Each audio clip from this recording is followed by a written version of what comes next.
This is Shannon and Jamie with Cleaning Business Life, and today we're joined by Miss Cheryl, who is an actual speaker at CleanCon. We're super excited to have her on.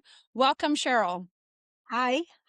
Hi, everyone. We're gonna Cheryl, can you tell us a little bit about yourself? Like, Do you want the short version or the long version? the short version's well, fine. I started my cleaning company when my son was little. I think he was like 4. I was a single mother. I started it. I was selling real estate, and I started it because I needed extra money. Right? I tell everyone I needed extra money to pay the rent because I was paying it by myself and put food on the table, and that's a real story. And I underpriced miserably, and I was mistreated miserably from clients and things like that. And then I finally, years later, I solo cleaned for a long time. I started solo cleaning in like '06. I'm going to date myself. And then probably like 10 or 12 years later, I decided to scale the company and hire, real employees. I hired my first real employee in 2017. And then it escalated from there. Years ago, I was a fitness teacher. I taught step class, aerobics, all that stuff. I don't even think those exist anymore. So I always knew how to like motivate people and build teams and stuff like that. So I found out that I was actually pretty good at managing people. So it scaled quickly, more so than I ever thought. I remember when I hit like $10,000, my first 10,000 a month, I thought I had like made it or whatever. You know what I mean? So years later, and then after, I think getting to $10,000 a month is actually easy. From 10,000 and above is actually hard because for every 10 people you have working for you, you need another system. So I cleaned until I cleaned until 2019, right before COVID. And then I was that person that just would take on 4 or 5 houses a day and go clean by myself until eventually my back said no more. And then one day my husband had to carry me from the bed to the chiropractor because I couldn't walk. And so I said, well, I guess I need to learn how to hire and train people to go clean the job. So that's as real as it gets. I tell people 2 things. Either you're going to take yourself out of the field or the field is going to take you out. One of the 2 is going to happen True. physically. I mean, I'm sure you both know. Yeah. Obviously, Absolutely. we all know. Absolutely. And tell us about I know that there's this big conference that has just been created called CleanCon, and we've talked about it several times here on the podcast. And it's a brand new one. We've seen all the other ones. You were actually there as a guest, and then you wasn't you a speaker as well? First speaker, I was on the panel. I was on the marketing panel, the return on investment marketing panel. And I was the only one on the panel that built my company organically. So that's my thing. We've never Nice. paid for an ad, right? Where we're at, we've never paid for an ad. I built my business on like relationships and Mhm. community and social media. Big fan of social media, and Huge just on it networking. awesome Networking. Yeah. networking and meeting people and getting the brand and the recognition out and stuff like that. So I wouldn't know how to run an ad to save my life, to be honest. But so that's what I teach people how to do it without, spending like thousands and thousands of dollars a month on ads, which most Run cleaning it companies clean. don't have that. Right. Definitely. So you were a speaker at CleanCon, and you talked about how to grow or market organically. Um, Did you notice, like, any major shifts in the industry from, like, previous years? I know that CleanCon is a brand new entity, but I'm sure you've spoken at other places and done other things. You're gonna think this is crazy. I have never spoken at a cleaning industry event. The first thing I spoke at, I did did ZenMaid. I've done ZenMaid a couple of summits and I've done the Jobber Summit, but I've never been to ISSA. I know I'm like Live? You've never done live? what? You've Never. never done live? Oh my gosh. I've done live for other businesses. So I've spoken in real estate. This is crazy off the beaten path, but I have a lot of stage experience because I used to be a singer and a songwriter, and I played in Nashville. Nobody knows that. So We are not worthy. I love it. It's totally fine. Are But, there like, any hidden videos out there? um, probably. I don't know. No, so I had that, and then, I wrote a children's book, and I tried to launch a toy company, which was really hard to do. So I've had some experience, like, on stages before, public speaking and things like that. Networking, I've run, like, networking groups, so to speak in front of people, like, doesn't, like, make me afraid, except in the first 2 minutes when I realize I'm on stage and I get all that anxiety, and then it goes away. You look well, but mine would be you look up and you're like, all those eyes are all real quiet looking at you, and you're like, just keep talking. Just keep trying. I don't You really look at the walk audience through or look there. above the audience, yeah. It's Yeah. really bright lights anyway, once you get up there, you can't see past the heads, and it's hot. It always seems to be really hot up there, I don't know why. It is hot. You can I literally like feel that. your face. Yeah. So, what surprised you most about the attendees and their behavior and engagement? Did anything surprise you, or was it just like, wow? So a lot of people knew each other, That's good. obviously, right? Because Yeah. they go some people just like to go to events and they may or may not execute what they learn, which is fine, right? Camaraderie is good. Um, I thought 2 things. The speakers were really awesome. They welcomed me. They were super friendly. My panel was great. Um, and some of the people that came, it was kind of weird, right? Because I've been, coaching for a while and doing online things and stuff. And it was people came up to me and they were like, "Oh, I've been watching your stuff and your channel." And I was like, "Wow, that's so cool." Like I still have that Yeah. that's so cool feeling. Like, I got it. Mhm. That's like what? Everyone was like super down. Everyone was super down to earth and awesome. At least the ones that I met or gravitated towards. It was just, you felt like you were at home. Right? Because we all do residential or Right? most of it's Resi residential. right. It is for the residential Yeah. cleaning industry, Which not is just nice because for a Mhm. long time, even ISSA had a small little sliver of residential. Everything was all commercial based, and it's nice to finally see that we're getting some recognition in the industry. They're So that's very always nice. man dominated, right? Very, Very, it's very man interesting. dominated.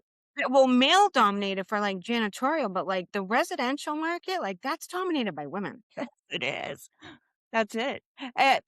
What do you say all the time, Shannon? What Oh, trade are we we? consider the residential industry the 23rd trade because this is the first time in history where women as a collective have the opportunity to create legacy and generational legacy that they can either gift to their family or sell in a future date.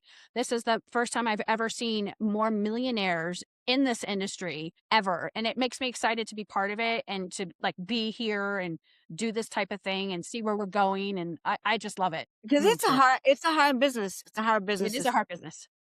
yeah. It is. It's very easy whenever you're solo. It is. It's very. It's hard. It's hard on the body, but it is very. You're just maintaining your own schedule. But whenever you start bringing in employees and learning that part of that aspect of it, scaling. You guys both know that I have. Uh, well, both of you give me all sorts of advice, which I'm super grateful for. Uh, it's a different beast because we are a lot of people think that this is a pass through uh job sometimes. Interesting, yeah. Um, I'm I think that getting together with other residential cleaning business owners, coming together, and we're all, even though we're all competing against each other, even if you're in the same area, there Yeah. is a camaraderie. It's like There you is. want to see that person Yeah. succeed, and we're doing it. I just found somebody in my area that's right around the same what is it, profit or whatever that I am. Yeah. And it is we're in rural Humboldt County, California, and it's just so there's enough work for everybody. I just love the camaraderie of it and how we all try and help one another, Yeah. you know, That's and I how it like was that I at CleanCon. Like, They had a lot of speakers, so it was their first one, right? So, like, they're brand new, they're gonna experience growing pains too with how to roll it out, right? And then they had the best thing I thought is that they had on the speakers, they had these, like, breakout tables, and they broke everyone out by, like, income. So, like, they kept everyone, in between, I don't know, let's say, like, 400,000 and 800,000. You would sit at that table, so, like, and then Oh, I you'd go, love it was cool. They went around a room and we would have like a specific problem and the rest of the table would try and solve it. So I like love it. that was neat. But it's neat because you meet people like in different states, but you all have the same problem. So you immediately feel connected with people, which I yes. thought was awesome. Yeah. And they're getting ready to do another one, aren't they? They're doing one in September. Yeah. Are And you gonna speak at that one? So here's the problem. The problem is I do, and I'm going to have to get with them next year. I'm going to have to get with everyone in the industry. I do a once a year in-person Rise retreat. And this year my retreat is September 23rd to the or 24th through the 27th.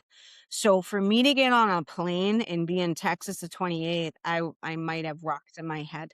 oh, I don't know if I'll be able to I don't know if I'll be able to pull it off, like, I'm being serious, physically, no, because right. I am so Mentally, you're gonna check out. No, no, well, no. so That's a my lot husband of and I teach, like, we teach for, like, 3 days straight, and it's like, it's not just, like, 7 or 8 hours teaching, it feels like 24/7 because after that, there's a breakout, there's another question, there's this, like, we're going, like, Shannon, like, like, when you're going on and on and on, like, after 3 days of that, like, you're ready to drop and hit the bed for, like, You have to 24 hours. decompress. yeah, no, I would imagine. Definitely. I That's a don't know. lot of people too. My husband's like, "We should go." I'm like, "I don't know if I can do it Right. mentally and physically." So next year I might change my retreat and talk with them just so I can be there because I would love to be there every year because it was really cool. So, yeah, Awesome. so you would consider it a success. It's a Yeah, success. it was CleanCon good. is going to be the new thing for There residential. was a couple of other, like, what was the other convention? Huge or what? That was Yeah, Huge. more that was everybody, though. That wasn't That's cleaning everyone, specific. right? Isn't it? My husband wants to go to that. So we do my company Made Right. We do residential, we do some commercial, it's smaller, but then we do power washing. We're in our fourth season. That was his idea. So now we have that. So my business is interesting that it's not just residential, it's this power washing thing too, and window washing. So it's like cool because we can cross market our Mhm. business, which I would love, love, love, love to try and teach everyone to do because it's so profitable. yeah. Definitely. I like the pollination too because it does cross over, and then you can utilize those dollars will actually stretch further than if you just focused on one thing or if you made it separate, definitely. Right. So there were a lot of attendees there. Did you have to I know you probably I'm just making an assumption. I know nothing about your speech because I have not listened to it, but it was probably something that was familiar to you. Was there a lot of prep involved in your presentation that you did for CleanCon? I mean, there's always like some type of prep. Like I always try and form like some type of stories that I'm going to tell.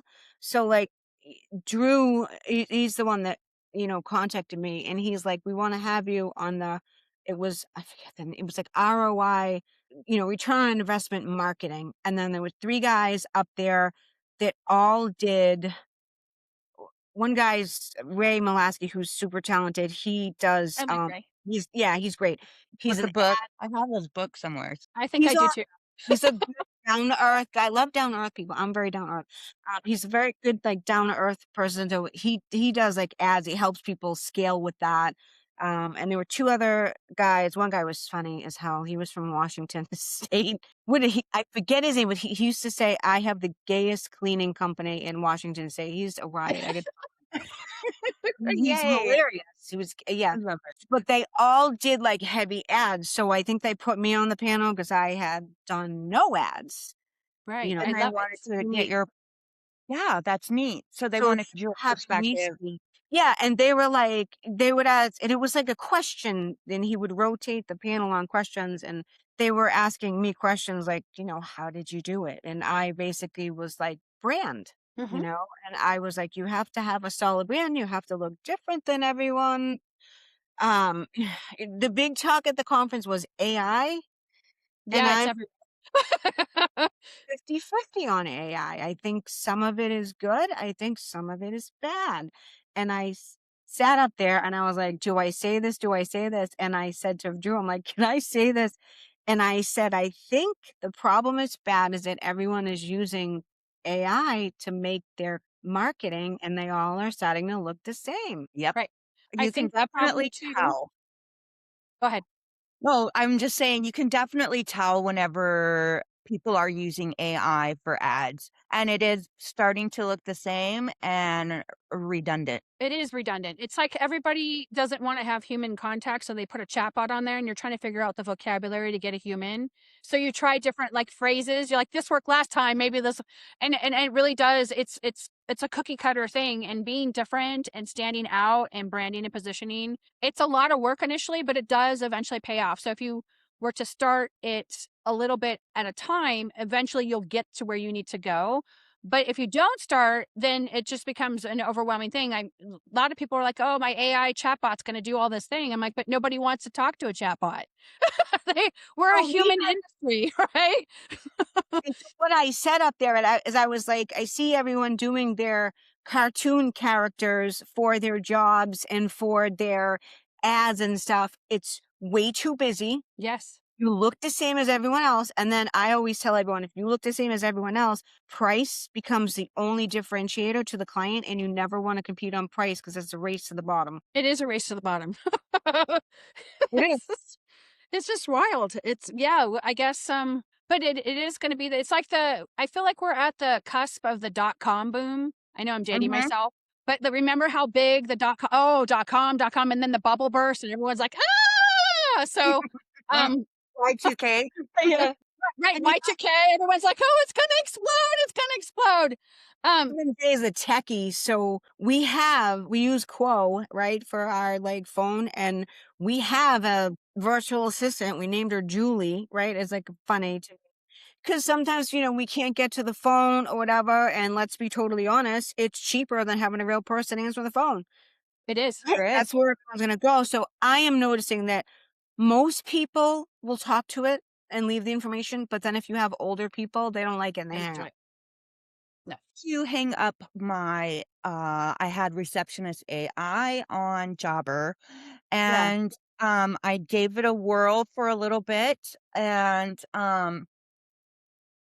I started having people like you could tell they were getting pissed. They're They like, were. "Can I just talk to a person?" Like, I keep getting this computer, and I'm like, "Oh, let's We just have got a talk for share. a second until I get it better." But I do think, AI, whenever it comes to the back end of your business, I'm learning that we need to kind of grab that by the coattails or else we may get left in the dust. I'm going to tell you that ChatGPT took me as far it's great for personal it it almost feels like it has an emotion.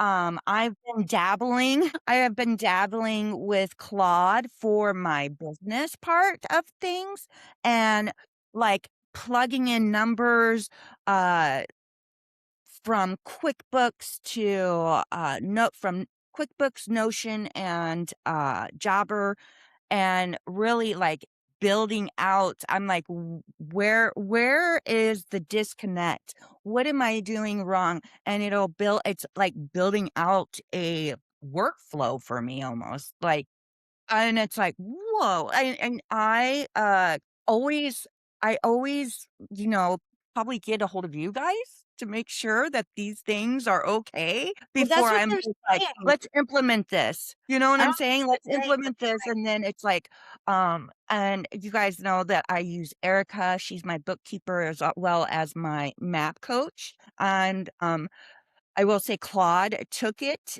and it was like $34 off, and I'm like, my mind was so blown, just everything was reconciled, everything I my mind, $34. Well, that's so pretty.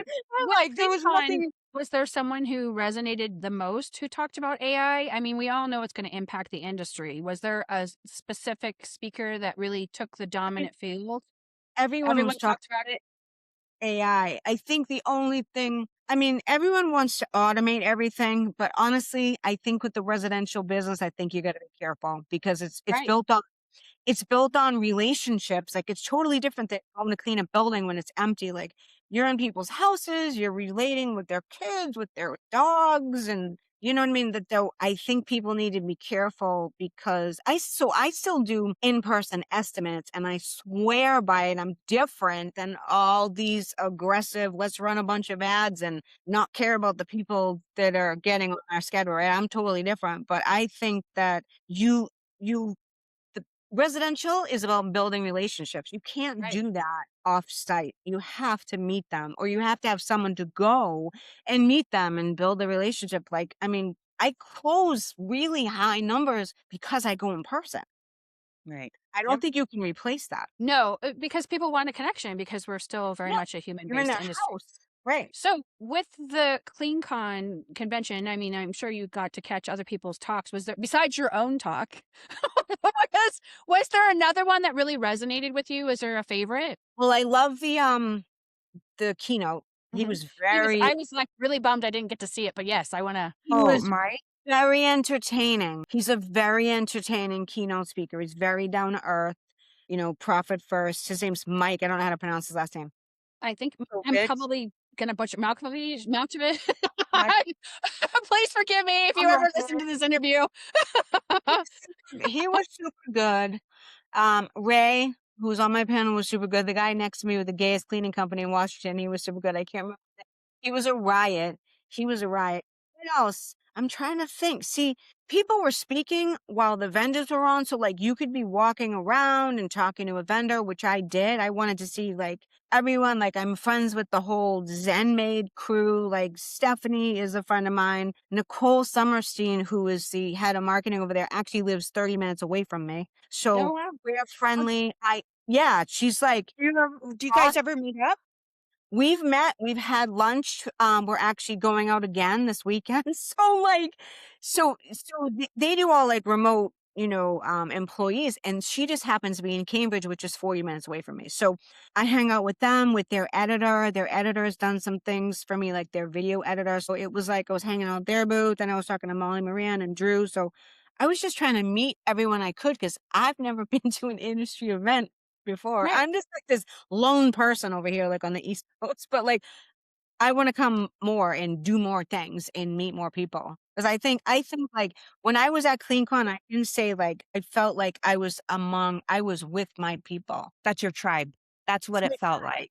That's my And that tribe. I think that's what the key takeaway from this is when you do in-person events, it's like you finally found the people and for them to do, breakaway tables with the that is such a great idea It because was you guys are all working on the same problem, basically. That was my You're favorite part of the whole, conference. I think that they should do more of that stuff where people, because it was a lot of, and they just did the first one, right? So, like I said, growing pains, the speakers were great. I think them adding more educational pieces will bring a big draw, Awesome, is what I awesome. think, if you ask me. Because people like, it's one thing to go and schmooze and relationship and have a couple of drinks and hang out with your people, but you really want to bring something home and execute it. Right. I think a lot of times with in-person events, a lot of the relationship building happens out in the hallways anyway when you're out there, mingling and trying to figure out who you resonate with and who you don't. At least that's been my experience. So if you were a regular cleaning business owner, you highly would recommend going to CleanCon. I mean, I know a lot of people were like, "Oh my God, $600." I'm like, but I think that the value precedes the $600 investment. So let's For talk sure. about that for a second. So if you're gonna grow your cleaning business, you have to spend money, Right. Yep. Yeah. whether it's coach or Or that. if you're a person in the industry, right, you gotta Yeah, start, yeah, showing out a little bit too, right? But it's not just $600. Let's put that out there. It's not just $600. We gotta do the flights. We gotta get the, yeah. It's expensive, hotel Hoteling, room, food. then you have to eat. Yeah, you have to eat for the next 3 days, and then you're going out to eat, and then everyone's having a drink or a and coffee or everybody else is spending money, and you're like I heard, I wonder if people were, like, looking at themselves like, "Gosh, why am I not there yet?" You know? and like red like people that Uh, companies like or like, looking at themselves like, this person is in the same industry as I am. Why am I not where they're at? Making that kind of money. Yeah, making that kind of money, maybe even in the same year, how many years ever years they are in. But that's It's also a drive. I feel like that could be also a drive. Social media, you always like, gosh, you see what you want, Yeah, and people are gonna say what they want too, right? So maybe you're not getting the real story. absolutely. Um, Yeah. but I think it comes down to, risk tolerance and investment. Like, there are a lot of there are some women that we all know, right? We can talk about this, like, some women are really afraid to invest in themselves. They don't have that belief in themselves to do it. Whereas you ask a man, man's gonna invest in himself like that, no problem. So I think that's a problem in the industry is women don't have enough confidence in themselves to take it to the next level. Yeah. Pleasers. I mean, People Oh, Pleasers yeah. Anonymous right here. I've been a people pleaser for 9,452 days. And I say it as a joke, but it's true. Genuinely, we're groomed and conditioned by our society to be people pleasers. And thank goodness there's a lot of attributes that we're better at than men are. And this isn't a man versus women type thing, but it is true that men are going to invest in themselves before a woman does because like everything. Okay, I got this Yeah. budget, I got groceries, I got all these things. And then there's anxiety about making the purchase. Will it be worth my while? And then, getting out there. I totally, totally get it. So was there a repeated theme besides AI that people were talking about that you noticed when you were out there mingling and doing your thing? Yes. Intention. Drew kept talking about building your cleaning business with intention, and we're in True. the business of selling trust, which is so true. And so going back to, why I do in-person estimates is because of that factor. Like, you want that homeowner to trust in me, trust in what my company has to offer, trust that, I do a lot of social media posting with pictures of my team. So homeowners can look and be like, oh, those are the people that are coming to my house. I think that that is super effective. Right. It's So true. that was a big theme with, building your business with intention and trust. I think that's awesome. And it really is important because we are a trust-based industry. And I think people forget that. Um and the the opportunity for people to come in and run remote models from what I've seen in the last year or two, and they have no cleaning experience. They're out and they've never cleaned before, which is Can fine. we talk about that? I'd love to talk And about it's yeah, we can totally talk about that, and it's like a vendor, I'm gonna check this box here, and I'm not gonna have any contact with my team or my clients, but I can't figure out why I've plateaued. I've had that conversation at least 100 yeah, times. right. I'm like, Exactly. There's a reason why this is happening." I don't think you can build a remote cleaning business for a long time. No, you can't. I think it takes a The long only time. person right, the only person successfully that I've seen do it is Chris Schwab, Right. and he teaches that. Yeah. But, there's a lot, But we've he had him has on. humans on his side of it, though. He's not entirely remote where there's no contact. I'm gonna go à la carte at McDonald's, and I'm gonna pick these things, and everything's gonna be great. I don't think that variation is doable long term. I think there's too many variables that can make a bump in the road, and then you go, "Oh." Not for residential. So Right. I'll tell you a real story. There's a business who will remain nameless that is 20 minutes up the road from me. They were bought out by a couple of guys who went remote. I recently hired one of their cleaners and I got an inside story of how miserable all the cleaners were because they were never around. They ran other businesses. They would do a Zoom meeting here or there. They had a manager that could never make a decision without them, okaying it. And she said it was the worst experience ever. So I was like, well, there Interesting. you go. Right. There's Yeah, the bottleneck right there, folks. Yeah. You, that's I think for a long, long time, even if you do Zooms and stuff, like you have to build that. You got to build those layers of management and have people secure in their positions, like your team leaders, trainers, admin, whatever. I mean, we step away. Like we have all those things in my business. We have a, office manager and everything that handles all that stuff. But like, that didn't happen overnight. no. No No. way. You And have to still early literally days, build out right? that Yeah. you have to build that you gotta build that whole, spot up. Like, and, that it's so it is a huge undertaking, um, It's something I'm working on little by little. I was told to run as lean as I possibly can until I'm ready to do that. But getting it out of your head and onto paper and literally building it slowly and actually implementing those systems takes a lot. It's not boom, here I am, I'm remote. I think the hardest thing, honestly, you guys can probably agree with me. I think the hardest thing is managing people and It training is. them. Oh, Oh, it that is is. crazy. And that's where I'm at right now. It is. I will say that I'm starting company culture is become very big to me all of a sudden. Eh, uh, Especially since I got my storefront, and the audience here has watched me literally go from where they are, True. wherever you're at in your business, everybody that listens to this show knows that I've been right where you are in real time, um, and making a company culture has been a game changer for It me. changes everything. An It office changed changes everything. everything. The office changed, Yeah, it yeah. took it to a whole different level, and all of a sudden, your perspective shifts from being client focused as you're growing, right? You're client focused. Now my focus is more employee focused Cleaning techs. and, building I feel like if you take care of them, they're gonna do whatever they can to Oh, make sure that their client is taken care of, or your client, everyone and wants to belong, right? If you think about like human right? nature, like people want to belong and they want to be a part of something cool. So if you present that to them where I tell I didn't even tell my clients this, like when I go on SMS, I say, we have a really high retention rate. I had one girl as long as 7 years with me, and she had to leave because she had a shoulder physical, right? After 7 years Yeah, cleaning, right? It happens. yeah. And she just wasn't cut out for a management position. She didn't have it, right? So I tell everyone that like now I lost my train of thought. You believe that? I had something good to say and I lost my train of thought. Get it back.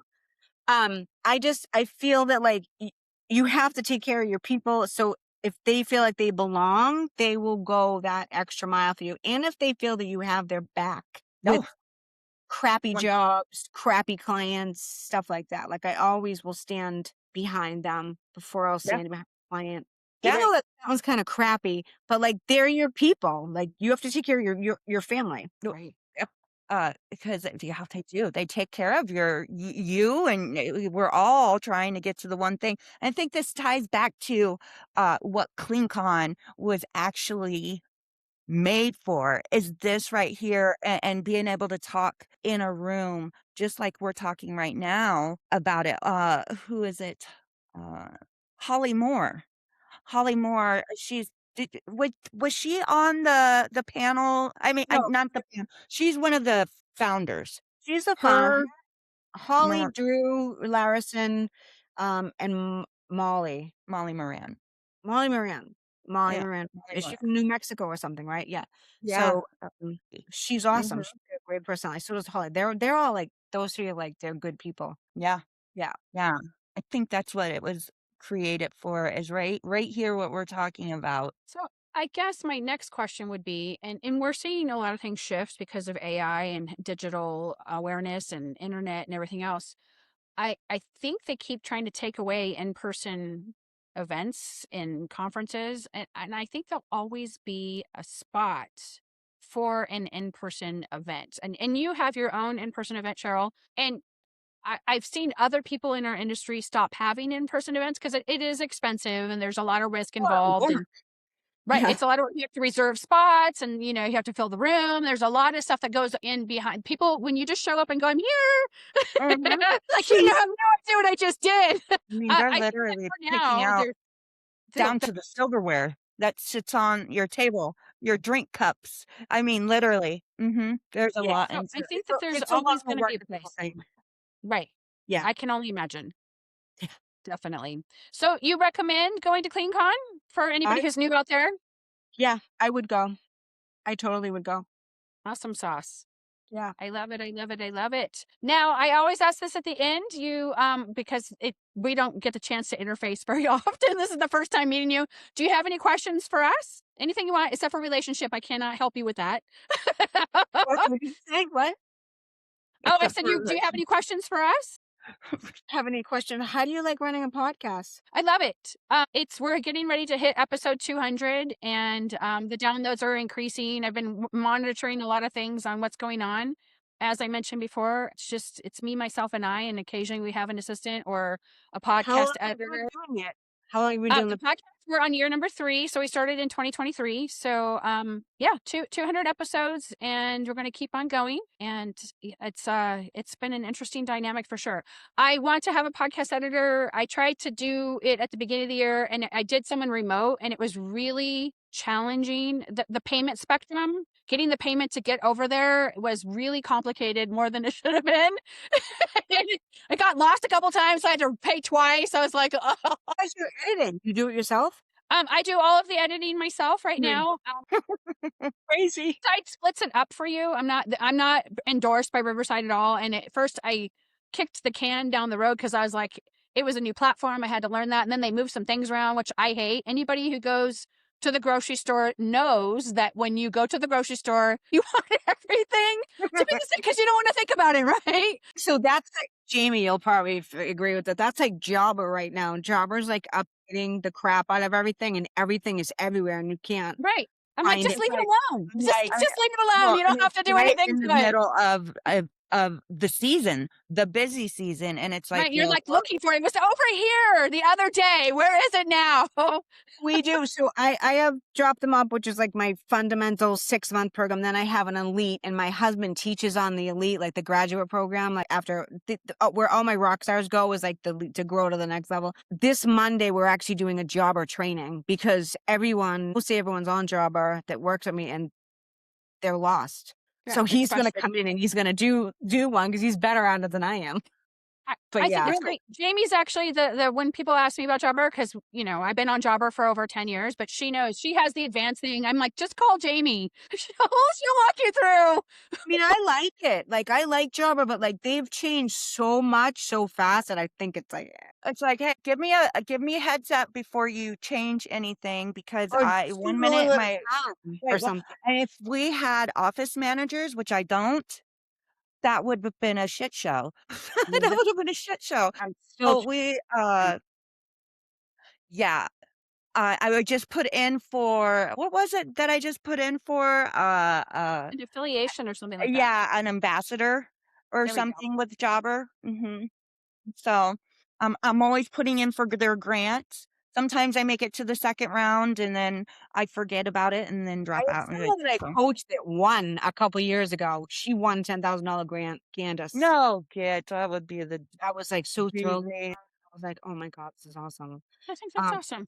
So maybe I'll sidebar with you after Riverside because I don't StreamYard. I'm doing everything myself. It's Riverside is pretty, once you get the basic, because Yeah. and we don't have to talk about the technicalities here on the podcast. Nobody wants to listen to it, but it's really course. easy to operate versus StreamYard. I like it so far, and I'm pleased with it. So if you guys are out there listening, I'll take an affiliation link. I don't care. Right? But You're not yeah, sponsored. that's that. Any other questions? I think so. I'd like to learn more about your business and your journey at some point, Shannon. Yeah, definitely. Yeah. Most definitely. Well, thank you so much for coming on. We love you. Mwah, mwah. And we look forward to having your episode air. It's probably going to air this Saturday is what I'm estimating. So that's quick. You're actually a quick turnaround. It's unusual for us. So it's only because the queue is empty. So I'm like, where am I going to put her? Yeah. Thank you for Well, I'll having me. talk soon. Yeah. Oh, thank you for coming. Like I said, I was like, oh, I just found out like couple days ago. I was like, wait, what?